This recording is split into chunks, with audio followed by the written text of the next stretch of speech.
All right, so we're working our way through a set of 10 ink drawings. That's an instructional set of prints from Zen Buddhism that find their way to us from around the 12th century.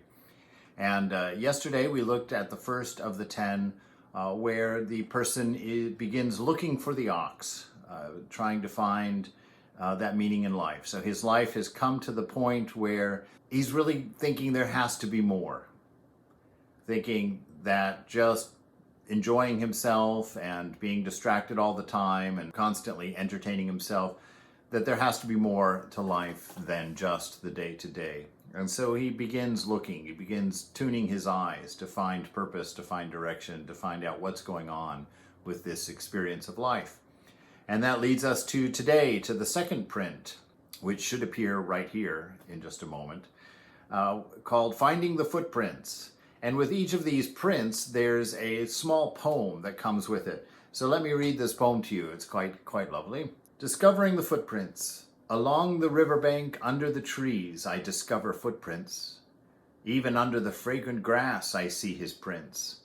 Deep in remote mountains they are found. These traces no more can be hidden than one's nose looking heavenward. I can't help but to think that this is a little bit of an allusion to the fact that once you start looking, once you start tuning your awareness to this higher ideal, to trying to find something more meaningful, it almost seems like the universe sort of aligns to help you out. You suddenly get little clues in everything that you look at. You know, if you ever take a walk with a great Swami or with some great sadhu or great spiritual person, they can see spiritual lessons in everything. You know, everything begins to point the way. So you find the tracks of that which you are seeking. You see some sign that, yes, there actually is something more to this life. There is something more important. So you begin looking, you begin tracking those tracks. That which is not the tracks, you begin to, not pay attention to. Ramakrishna gives a big hint in that endeavor. He said, anything that changes is not the thing itself. It is unreal. That which does not change alone is real. And so you begin tracking the footprints using that criteria. You go inside. I remember the first time I heard that. I read it in the Gospel of Sri Ramakrishna, actually. And I was my first 6 months in the monastery, and I was so excited to have a concrete piece of teaching that seemed like really a big clue. So I ran to the shrine, and I sat in there, gosh, I don't know, a couple of hours that day, trying to think of that one thing that doesn't change. And I was pretty naive. I was really sitting there trying to think of what is that one thing that doesn't change.